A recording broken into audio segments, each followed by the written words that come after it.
L'épisode de cette semaine est une présentation de Midi Santé.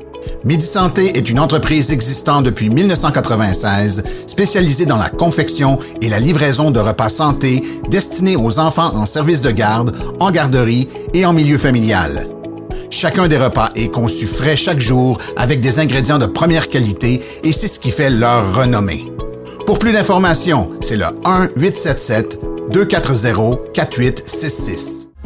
Les cicatrices nous rappellent d'où on arrive, les combats qu'on doit livrer quand le destin chavire. Guerrier, on fera ce qu'il faut pour la famille. Cœur de lion, œil de tigre, on a la paix dans la mire. The battles are never ending, I know, but we will get up and get on with the fight, and we'll do whatever for what is right. Just put your trust in us, in us. Cette semaine, entretien avec un guerrier, on reçoit Monsieur André Langevin de Autisme Karaté. On l'a invité parce que on a vu passer un témoignage sur les réseaux sociaux. Je trouvais ça super intéressant comme background de vie puis comme démarche aussi martiale. Donc, Monsieur Langevin, on voulait jaser avec vous de votre parcours, tout ça.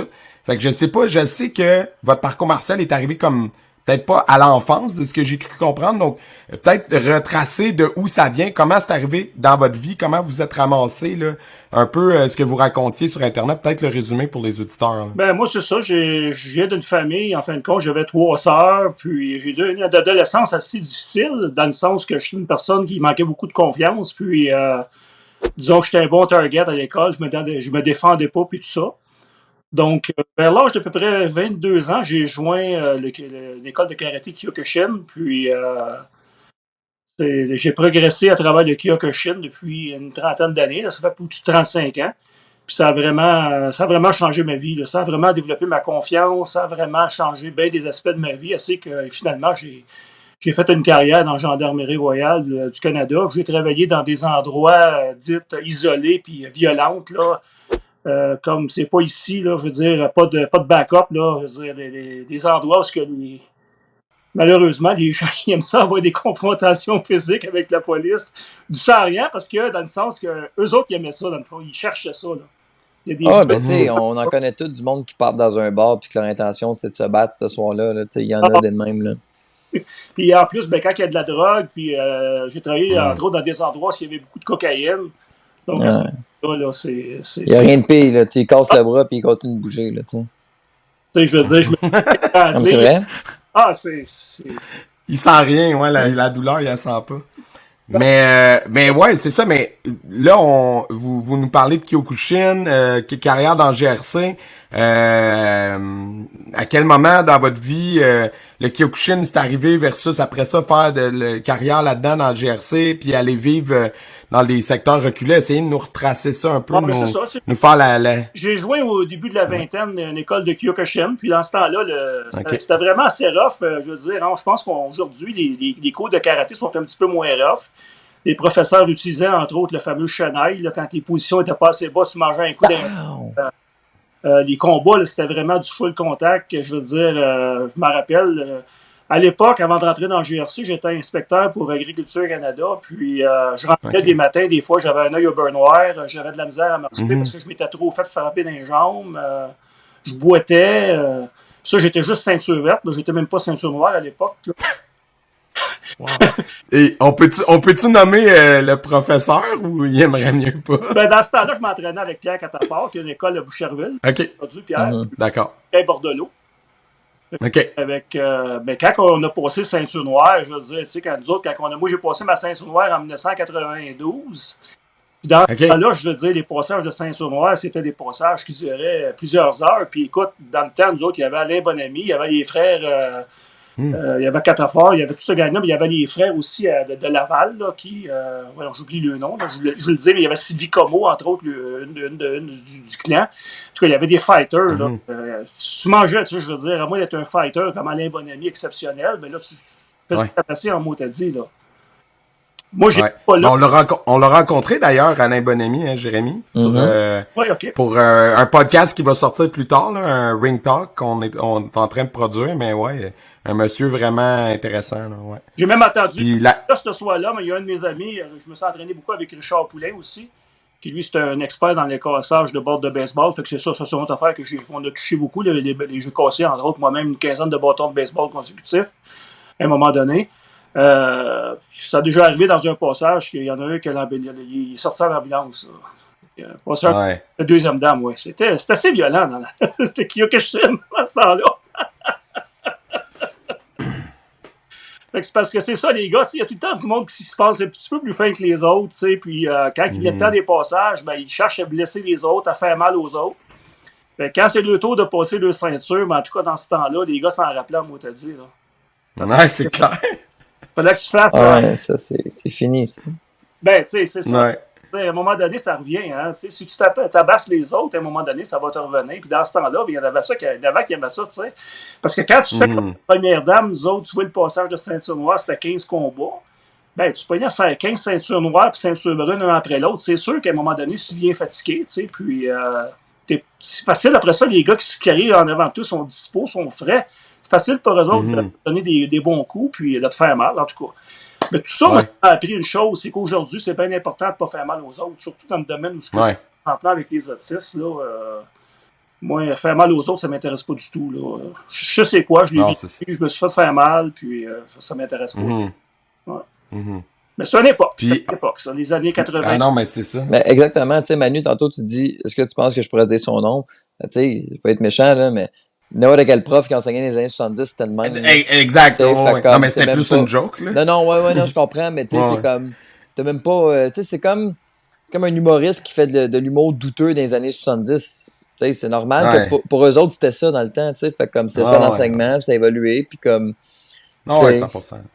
Mais ça fait qu'après ça, veux pas, tu sais, quand tu as des entraînements comme ça, c'est sûr que tu n'as plus peur de rien et tu as une confiance en toi. Parce que je veux pas, tu sais c'est quoi de te faire tabasser, tu sais que c'est quoi de te battre pour le vrai, tu sais. Moi, en tout cas, ça m'a bien aidé par la suite. Là. Honnêtement, dans ma carrière de policier de 35 ans par la suite, j'ai joint la GRC en 1992, 6 mois après avoir passé ma ceinture noire.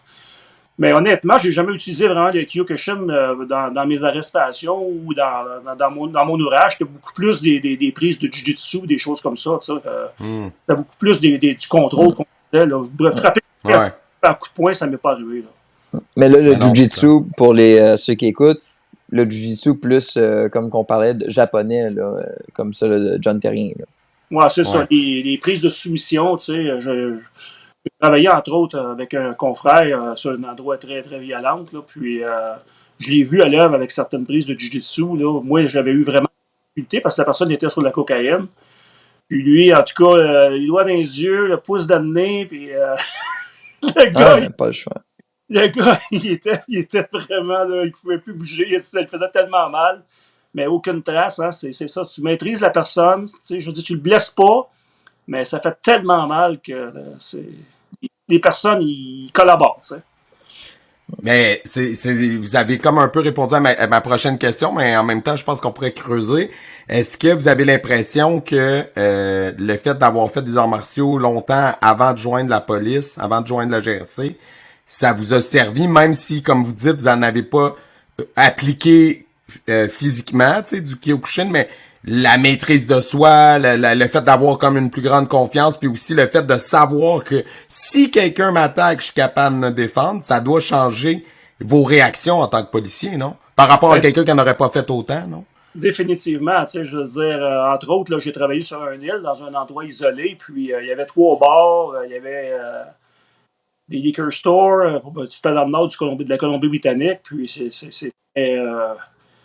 on était 2 policiers des fois pour 3000 de population, puis comme je vous dis, ouvrir 3 bars, puis tout ça, donc tu allais sur les batailles, tu y allais tout seul, puis je me rappelle, tu sais, puis moi, mon épouse, à l'époque, là, ma radio était tout le temps ouverte, parce que je ne veux pas, les batailles, c'est souvent 3-4 heures du matin, fait que je dormais avec mon uniforme dans le salon, couché, puis j'attendais l'appel de la radio, puis entre autres, un soir, 7 gars qui se battent avec des pelles, des barres de baseball, puis tout ça, puis là, moi, je m'en vais là tout seul, tu sais.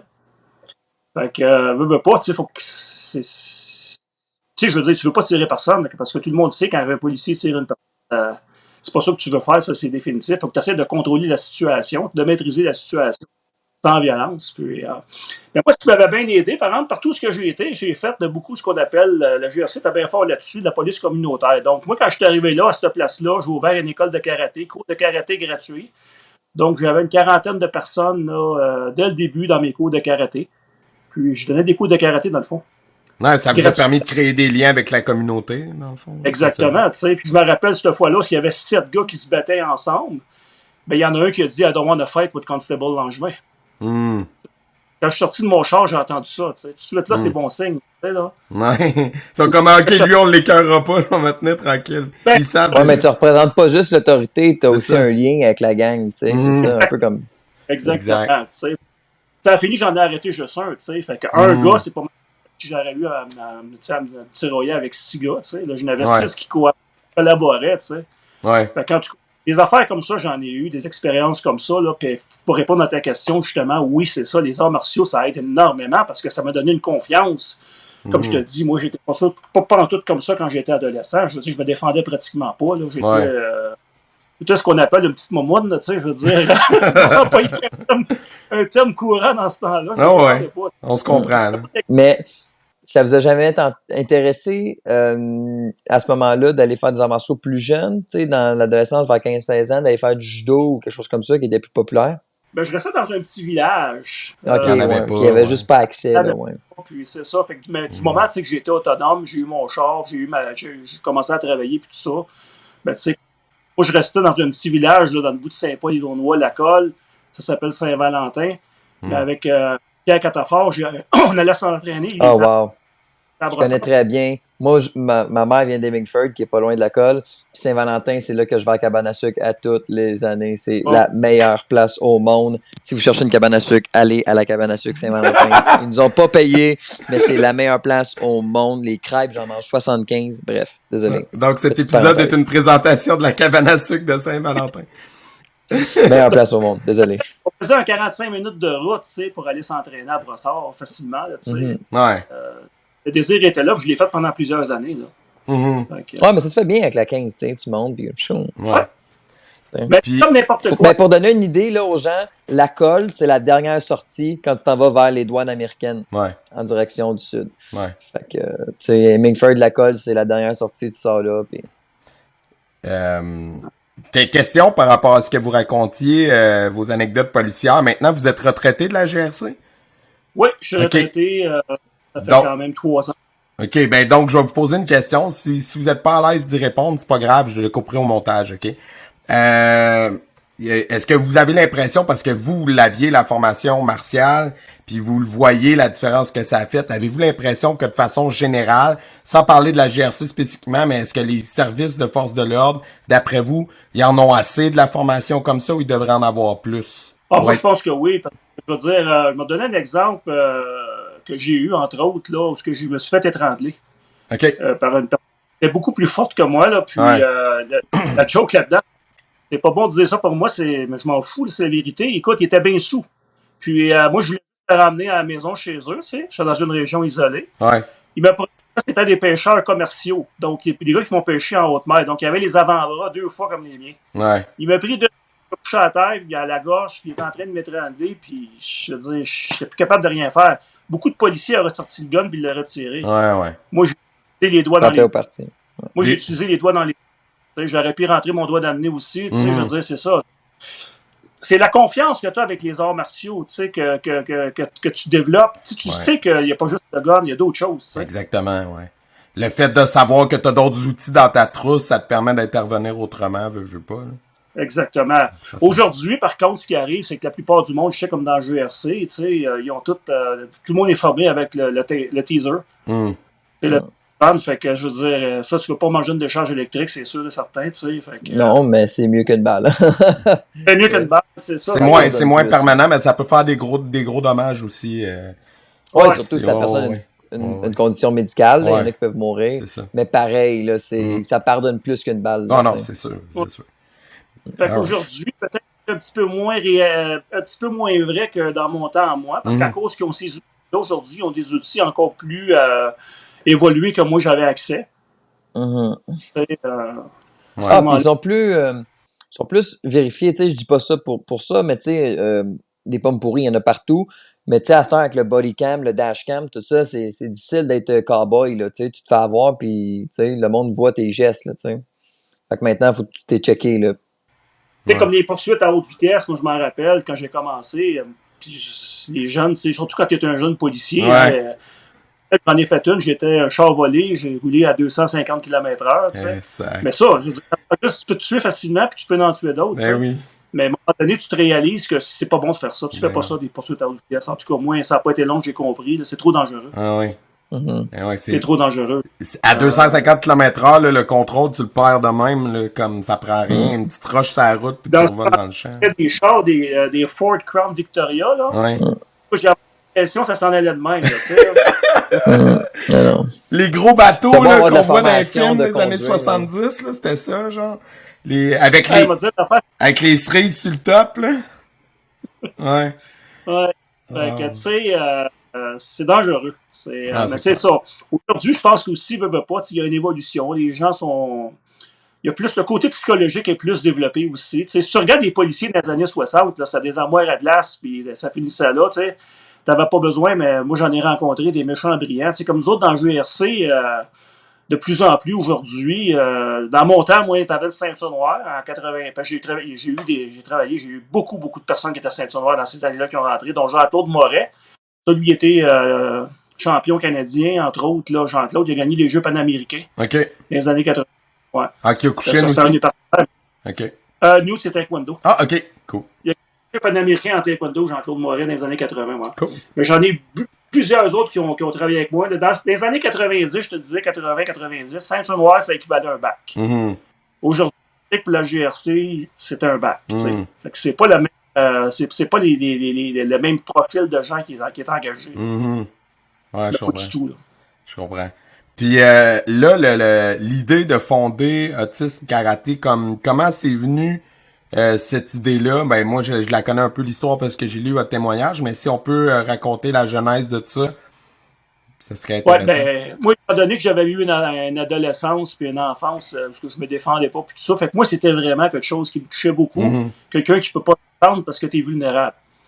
Puis là, mon fils, qui est né en 1994, il était diagnostiqué autiste à l'âge de 5 ans. OK.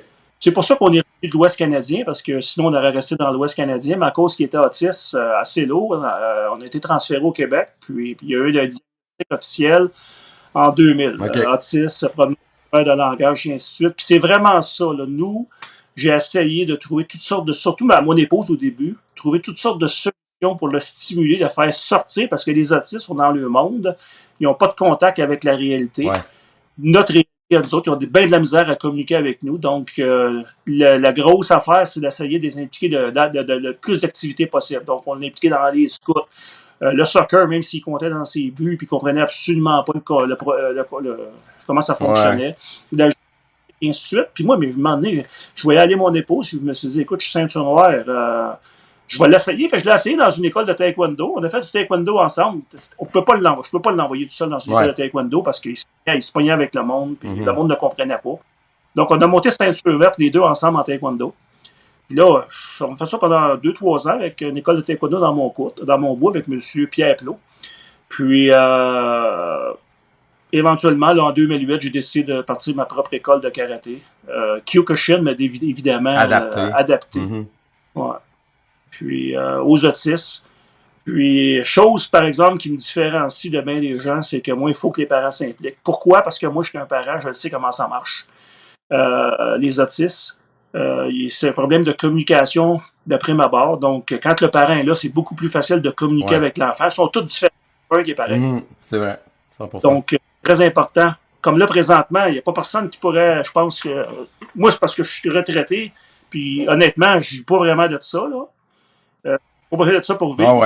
J'ai juste 3 niveaux de cours. Parce que j'ai toute la panoplie, j'ai tout le spectre au complet. J'ai des autistes très lourds, mettons, hyperactifs, avec TDAH, et ainsi de suite. J'en ai qui sont hyper brillants, de haut niveau qu'on appelle. Fait que je peux pas mettre ces étudiants-là dans le même cours. Non, c'est ça, c'est pas la même approche. J'ai 3, c'est pas la même approche pantoute. Puis dans mon cours avant, c'est pas mal un cours de Kyokushin régulier.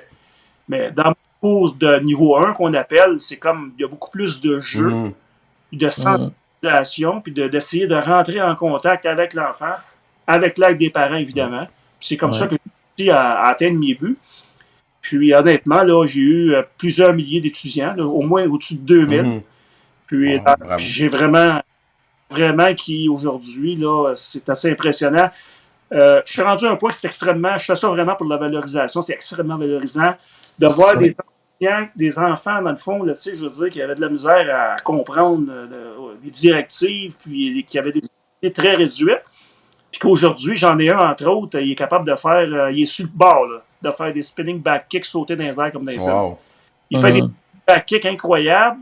Il lève pratiquement de terre, mais il a peur un peu, il sortit, mais il est capable de le faire en sautant dans les airs. Mais c'est vraiment...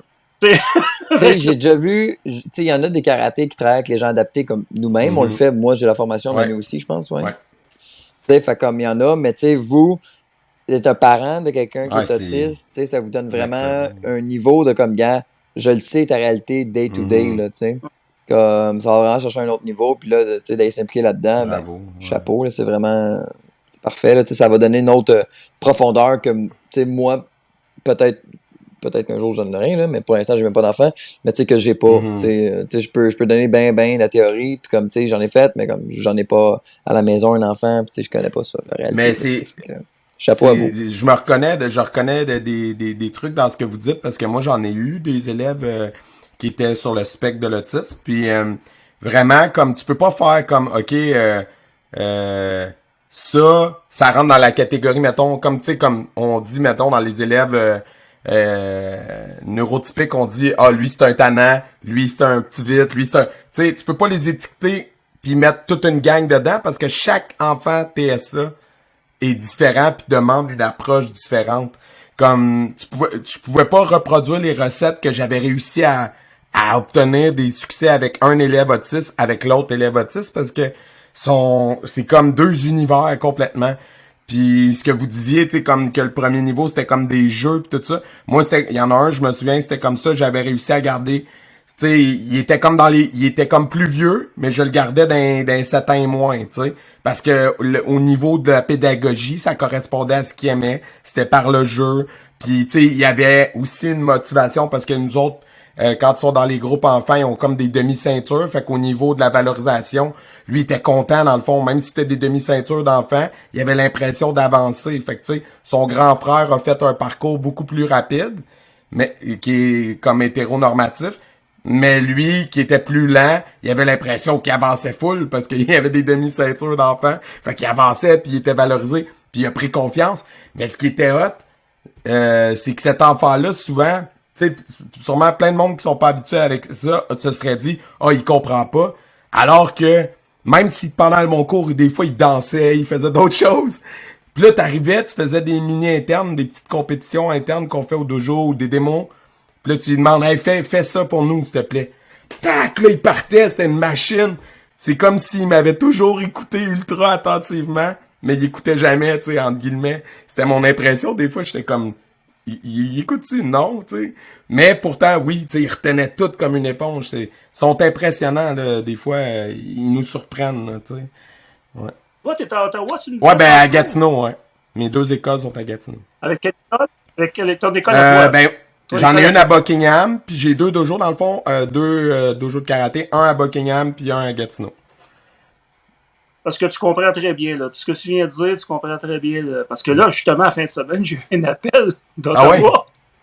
La prochaine école d'Ottawa. Elle dit, Monsieur Langevin, vous êtes trop loin. Elle m'a dit, pouvez-vous préférer quelqu'un à Ottawa? Fait qu'on prend...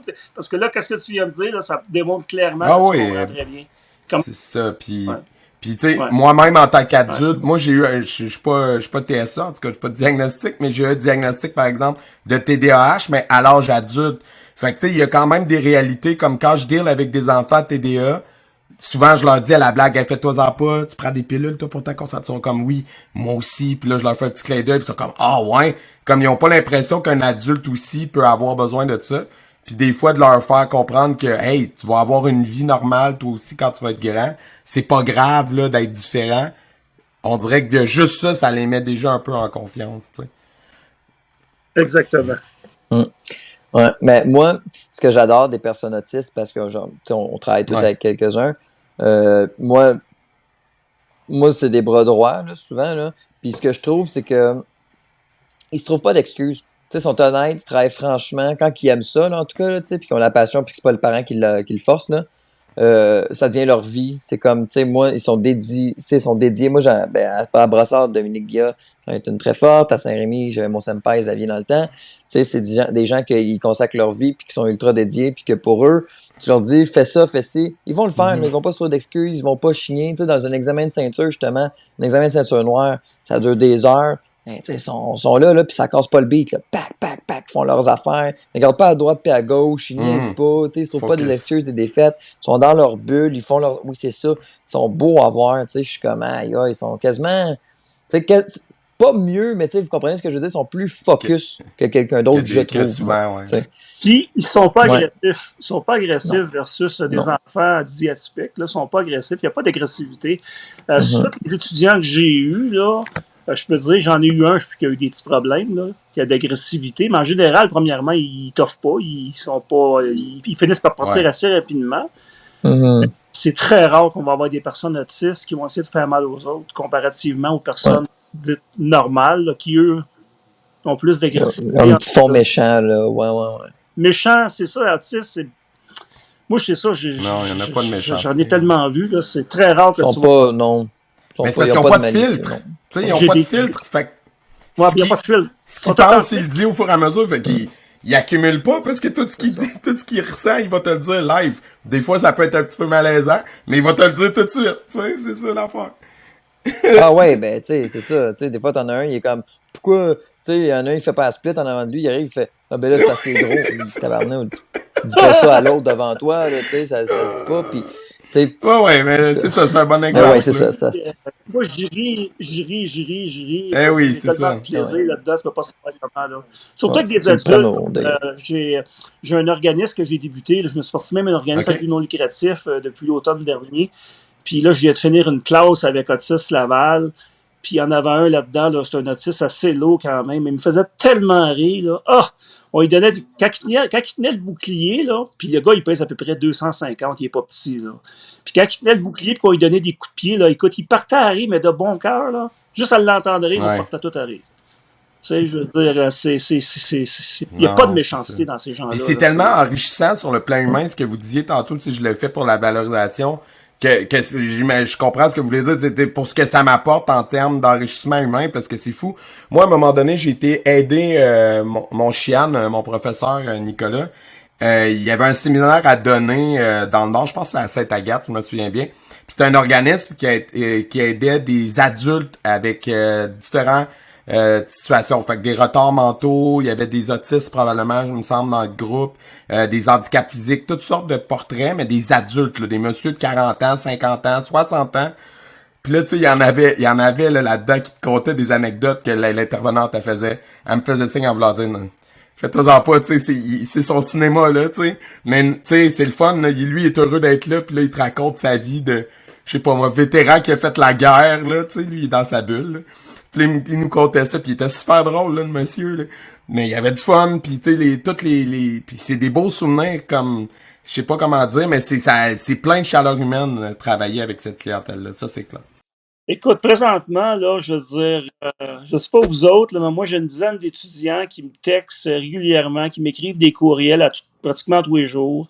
Toutes des personnes autistes, là. Comment ça va, puis comment est-ce qu'est ta journée, puis qu'est-ce que tu fais aujourd'hui, puis là, moi, mon épouse, depuis que j'ai mon entreprise à but non lucratif, elle a commencé à venir avec moi. Ben là, elle est rendue amie Facebook, justement, avec certains, puis elle a même donné son numéro de téléphone, puis le gars, il a texte pour savoir comment est-ce qu'elle va, puis, tu sais, c'est carrément ça, c'est ça, ces gens-là, là. C'est des gens extrêmement attachants. Moi, personnellement, ça m'intéresse pas j'enseigne pas des cours réguliers, de la clientèle régulière, ça m'intéresse même pas. Mais premièrement, il y a assez d'ouvrages dans le domaine de l'autisme que... Ben, vous avez trouvé votre niche, là, c'est clair, puis de toute façon, tu sais, pour les neurotypiques, puis tout le reste de la population, il y a tellement d'offres, là, vous avez pas besoin d'en créer une de plus, là, 100%, je comprends. C'est ça. Puis moi, c'est ça que je voulais rajouter tantôt. C'est un aspect aussi très, très important par rapport à l'autisme, puis, mais c'est l'anxiété aussi. Ça, c'est un aspect très important. Ils sont très, très anxieux, comme j'en ai plusieurs, comme en fin de semaine, j'en avais un qui n'arrêtait pas de se mordre, là, mais se mord au sang. Là. Ça, c'est l'anxiété, ça. Puis ça, c'est encore une fois, là, c'est les arts martiaux, c'est bon pour ça. Il faut travailler avec, tu sais, faut y aller bien doucement, faut pas le brusquer, faut être capable de comprendre l'anxiété aussi. Puis moi, ben, j'ai cette capacité-là aussi parce que je suis un champion de l'anxiété. À cause de mon travail, j'ai été diagnostiqué avec des problèmes d'anxiété généralisée. Puis, je couchais avec mon gun, tu sais, entre autres, là, puis j'avais 3 enfants, fait que j'étais pas mal stressé. Puis, je restais, on aurait pu se faire attaquer durant la nuit, puis tout ça, tu sais. Puis, c'est pas comme si la police, tout le monde sait que la police, ça reste là. Dans les petits villages de même, tout le monde sait, c'est ça. Mon Dieu, fait que, tu sais, puis ma fille à l'école, avec les gens que j'arrêtais. Il y avait tellement de gens que j'arrêtais. Fait que ma plus vieille, elle l'a eu pas facile, elle m'a dit, elle s'est faite brosser pas mal à l'école aussi quand elle était jeune. Ouais, c'est ça. Fait que c'est ça, mais là, aujourd'hui, je comprends l'anxiété beaucoup aussi. Là, je suis correct. Aujourd'hui, je me suis repris en main et tout ça. Mais c'est une affaire très importante quand tu enseignes aux personnes qui sont autistes, entre autres, là, d'être capable de comprendre là, les limites de ça. Je relancerais. Aujourd'hui, la jeune génération est très anxieuse aussi. Je sais pas toi, Manu, là, mais les jeunes... L'anxiété de performance, ça, c'est le mal de cette génération-là. C'est fou. Ah, ben, ouais. Mais moi, j'en ai quelques-uns, ils ont les mains, là, ils ont du sang, là, tu sais, c'est pas dans leur tête, là, ils sont tellement anxieux que, tu sais, c'est physique, là, sur eux, là, tu sais. Puis, il y en a, tu leur dis, c'est con, là, mais j'arrive, je fais juste en place, mais dans le dos, mais tu sais, quand t'en as 25, puis, tu sais, faut que tu sois un peu autoritaire. Chris, man, je pensais que je venais d'y crier après, là, c'était la seule, puis tu sais, la petite fille, le menton, puis tu sais, puis les yeux pleins d'eau, puis j'étais comme... J'ai juste dit en place, là. Tu sais, je parlais pas à toi, je parlais à tout le monde, tu sais. Elle pensé que je suis en train de crier après, tu sais. Fait que j'étais comme, tu sais, c'est pas la seule, là, mais je veux dire, c'est un exemple qui m'est resté. Mais les jeunes de nos jours, même pas autistes, sont très anxieux, 100%. Honnêtement, là, plus que... Mais ce que tu dis, c'est très vrai. D'ailleurs, les réseaux sociaux, c'est rendu assez vieux pour qu'il y ait des études sociologiques sur les impacts sur les jeunes. Puis maintenant, on est capable de voir que depuis 2007, depuis, dans le fond, la création de Facebook, notamment, l'anxiété chez les jeunes, il y a des études aux États-Unis qui ont été faites à très grande échelle, puis ça a explosé, là. C'est un fait. Les réseaux sociaux ont fait augmenter l'anxiété parce que les jeunes passent leur temps à se comparer tout le temps. Fait que c'est complètement débile l'effet que ça fait sur... Puis ils veulent devenir famous, ils veulent avoir des followers, ils veulent avoir du reach parce que sinon ils ont l'impression qu'ils n'existent pas s'ils n'ont pas une chaîne, s'ils n'ont pas quelque chose, tu sais. C'est un peu fou tout ça. Mais... ouais, allez-y. Ben, c'est ça. Tout à l'heure, j'avais commencé mon histoire. Ben, juste pour être sûr que je peux compléter mon récit avec mon garçon. Fait que c'est ça, mon garçon, là, veut pas, là, c'est ça. À l'âge de... En 2005, j'ai commencé à faire du taekwondo avec lui. 2008, j'ai parti mon cours. Mais lui, à travers tout ça, lui, il allait à l'école pendant ce temps-là. Puis la première année de son école, il était dans une classe d'enfants lourdement handicapés. Puis là, quand il revenait à la maison, c'était bien pire parce qu'il prenait les tantrums, les mauvaises habitudes des autres. Fait qu'on a beaucoup... on s'est beaucoup battu pour le faire mettre dans une école régulière. Finalement, c'était accepté. Puis là, il était... Jusqu'en 7e année, il y avait un accompagnateur à temps plein avec lui, là. Tellement qu'il était différent des autres, mais dans une école régulière. Donc, il s'est fait challenger énormément. Puis ça, c'est quelque chose que je crois beaucoup. Tu sais, je veux dire, si tu... Parce que ces gens-là, les autistes, là, c'est comme n'importe qui, ils apprennent. Hein? Puis si tu les mets juste avec des personnes qui sont lourdes comme eux autres, ils ne s'amélioreront pas. Exact. Mais si tu les mets avec des gens dits normaux, ils finissent par les comprendre, tu sais. Parce que ce qui est bien dur pour les autistes, c'est le côté abstrait à comprendre. Parce que les autres, le concret, il n'y a pas de problème, mais l'abstrait, c'est très, très dur. En tout cas, tout ça pour te dire que mon gars, finalement, puis nous, en plus, on avait été dans l'Ouest canadien, donc j'ai envoyé mon garçon, parce que les communautés anglophones, c'est encore meilleur, je trouvais. Fait qu'en 4e année, on l'a envoyé dans une des écoles anglophones. Il a fini en secondaire 5 dans une école régulière anglophone avec 6 trophées, 6 awards, 3 trophées. Écoute, puis il n'y a plus personne qui riait de lui, là, tellement qu'il s'était amélioré. Mais ça, je dis ça à tout ce qu'on a fait avec lui. Les arts martiaux, toutes les activités, on l'a poussé, on ne l'a jamais lâché. Puis le fait qu'aussi, il était beaucoup en contact avec des gens dits normaux pour les comprendre, tu sais, je veux dire, pour évoluer. Ça, c'est super important. Ça fait partie de mon programme. Aujourd'hui, il est diplômé de l'Université McGill en mathématiques. Ouais. Mais ce que vous me dites, ça me fait penser à sais, Wow. c'est qui avait dit ça? En tout cas, un gars de Fearless Motivation là, que j'écoute tout le temps, il dit, tu sais, quand un bébé commence à marcher, hein, au début, il se lève, il tombe, il se lève, il tombe, puis qu'est-ce que tout le monde fait dans le salon? Ils l'applaudissent, let's go, vas-y, puis tu sais, il marche parce que tout le monde l'encourage, tu sais. Mais si tout le monde, il dirait reste assis puis bouge pas, ou il parlerait pas, donnerait pas attention, tu sais, il se passerait rien avec l'enfant, là, tu sais, il se développerait bien moins. J'ai un peu l'impression que c'est ça qui arrive avec des fois les gens autistes, ils sont comme, ah, ben, on comprend pas trop ce qu'il a besoin, non, on va le laisser juste toute la gang ensemble dépérer, puis tu sais, comme un peu dans les années 80, que tu sais, on savait pas, nous autres, autistes, c'est tout le monde ensemble, tu sais, c'est comme, mais non, il y a le TSA, il y a le SPEC, il y a tout, tu sais, c'est tellement plus que ça, puis si on leur donne de l'attention, puis que tu réponds à leurs besoins, ben ils vont se développer, là. Pas comme nous, évidemment, mais crème, ils vont se développer, là, si tu les encourages, puis tu les lances. Que j'ai, là, écoute, le papa, là, le gars, là, il était musicien dans l'orchestre symphonique polonaise. C'est un musicien de haut niveau. C'est un gars qui a fait des triathlons. Écoute, c'est un athlète, là. Son gars aujourd'hui, il est rendu adulte. Ça fait quand même plusieurs années. J'ai des vidéos de lui sur mon site internet, Autisme Karaté, là. Greg puis Sander. Son gars, lui, écoute, les diagnostics, là, c'est bien plus qu'autiste. Là. Écoute, ils disent carrément, les médecins disent que son lobe frontal ne fonctionne pas. Donc, il n'est pas capable de prendre aucune décision.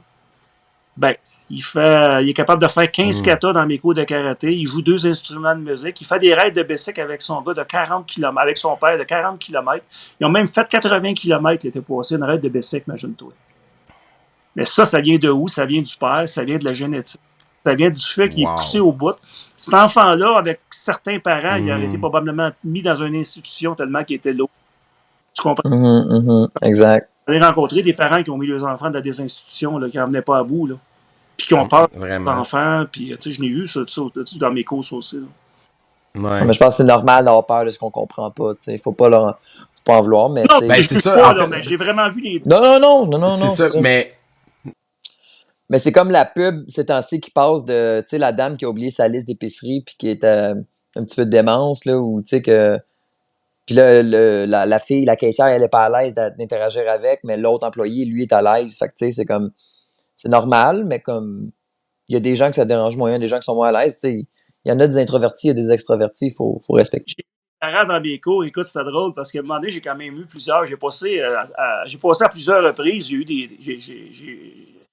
j'ai eu des entrevues médiatiques avec Radio-Canada, CTV News, puis tout ça, tu sais.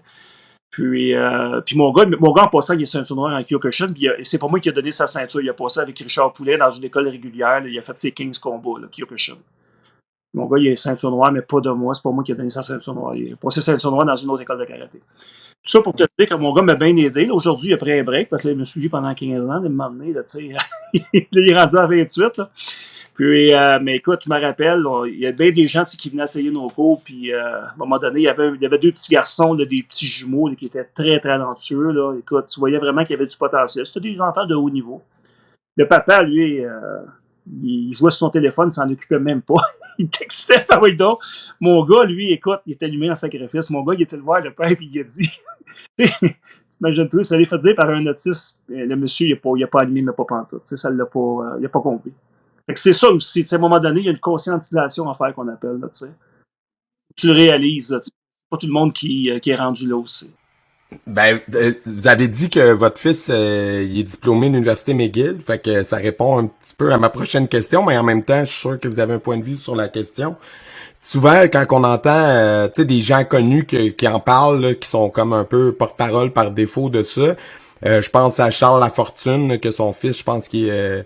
qui a des conditions particulières. Il y en a d'autres aussi. Mathieu Gratton, je pense son fils, un humoriste qui est son fils est autiste. J'ai rencontré les deux en passant. Ah bon, voyez-vous, c'est ça. Puis les deux, quand ils parlent, souvent, ce qu'on entend beaucoup, c'est « j'ai peur pour quand moi, je serai plus là parce que mon fils a besoin de ressources, même à l'âge adulte, il est pas autonome dans ça à lui. » S'il a passé à McGill d'un bac ou il a fait des études en mathématiques, c'est clairement, il y a de l'autonomie.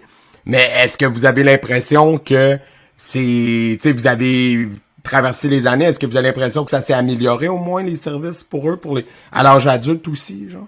Moi, je pense que oui. Je pense que les gens aussi aujourd'hui, les services, oui, puis juste au niveau de l'emploi aujourd'hui, comme mon garçon présentement, il travaille pour Auticonsult. Ça, c'est un organisme en fin de compte qui trouve des emplois aux autistes de haut niveau. présentement, moi, je suis impliqué justement avec l'école à pas de géant, Giant Step. Je donne 15 cours par semaine à l'école, le Giant Step, présentement. Là.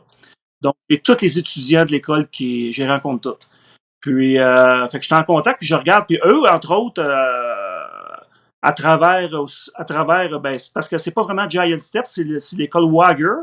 Eux autres, ils ont un programme pour développer, en fin de compte, l'autonomie des gens, mettons, qui seraient plus lourds autistes, comme avec Provigo. Ils ont une formation, ils les forment, puis après ça, ils sont engagés par Provigo, mettons, comme commis, et ainsi de suite. Donc, il y a la possibilité, même s'ils sont de haut niveau, même s'ils sont de bas niveau, qui ont plus de misère, je ne dis pas de bas niveau, mais qui ont plus de difficultés, quand même éventuellement travailler. Moi, je pense que ce qui est important, là, ce qui est vraiment important, là, parce que moi aussi, j'ai eu ces peurs-là, là, c'est d'essayer justement, puis de donner le plus d'outils possible pour quand on ne sera pas là, justement. Tu sais, parce que oui, on ne sera pas toujours là, effectivement. Moi, je suis rendu dans ma vie, je vais avoir 60 ans là, très bientôt. Donc, éventuellement, je ne serai pas là. Puis, moi, je suis un petit peu plus détaché parce que j'ai passé beaucoup d'expériences de vie. J'ai passé proche de mourir. Tu sais, fait qu'aujourd'hui, moi, honnêtement, je meurs demain matin. Tu sais, je veux dire, j'ai pas peur de la mort. Entre autres, quand j'étais dans la police, je peux peut-être raconter une anecdote assez rapide. Je travaillais dans le nord du Colombie-Britannique, dans un endroit isolé, où on était dans le bois vraiment, là, avec des bûcherons, puis tout ça, puis des mineurs, il y avait des mines d'or, puis tout ça. Puis j'avais été faire une patrouille, j'étais à 35 km dans les logging roads qu'ils appellent, là, dans le bois. Là. Puis j'ai été proche d'un lac, puis écoute, je sais même pas. J'étais avec un citoyen de la place, parce que dans ces petites places-là, le monde aime la police. Là. C'est pas comme ici au Québec, là, je veux dire, tes chums, tu vas prendre des cafés dans les maisons privées, là, c'est communautaire au bout. Là. Fait que j'avais un citoyen qui était avec moi, puis mais notre véhicule est basculé sur le toit dans un lac. Puis là, moi, j'avais la tête par en bas. Puis quand tu as la tête par en bas, puis ta ceinture, là, tu peux plus bouger, hein, parce que la ceinture, elle a comme taillé sous moi. Elle bloquait, là, je pouvais même pas me détacher. Je n'étais même pas capable de me détacher. Elle bloque. Puis je suis sorti vivant de là, puis je me rappelle d'avoir pensé que je ne reverrais plus ma femme et mes enfants. Ça, c'est parce que tu es très proche là, de mourir. Là. Fait que moi, j'ai vécu des expériences comme ça aussi, puis c'est pas tout le monde qui a eu la chance de vivre des expériences comme ça, mais quand tu as vécu des expériences comme ça, là, où tu as vraiment passé proche de mourir, là, ne veux pas te sauver la vie différemment. Tu relativises, ouais, c'est ça. Ça te change. C'est la fin du monde, j'ai pas assez de glace dans mon drink. Hey, ta gueule, tu savoures la vie après. Non, ouais.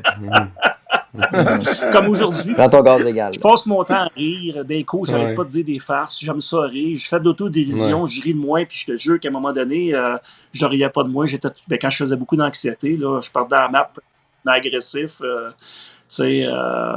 Entre autres, j'ai travaillé, j'ai eu le prix policier du Québec en 2002 pour le trafic international des enfants.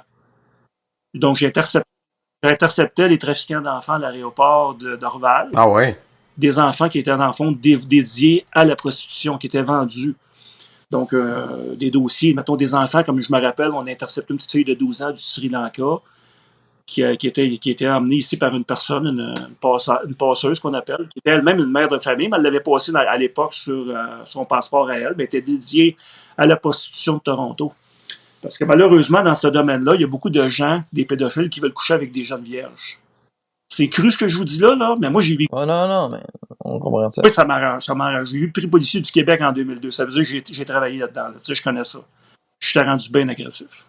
Tellement que ça me prenait, là, que ça venait me chercher. Là. Ouais, et c'est ça. Mais aujourd'hui, j'ai passé au travail tout ça, tu sais, j'ai lâché prise, là. Mais je regarde ça aujourd'hui, il y en a encore de la prostitution pour les enfants, tu sais, il y a encore des enfants qui sont plus. Malheureusement, tant qu'il va y avoir des pédophiles, Non, on peut comprendre en tout cas que vous aviez des problèmes de colère, puis d'anxiété, puis de rage, puis ben oui, c'est... Non, mais il n'y a rien de plus frustrant, je pense, que ça, là, des enfants, là, s'attaquer à des enfants, là. Mais par contre... Tu pourrais tuer, là, tu sais. On fait juste en parler, puis je t'en...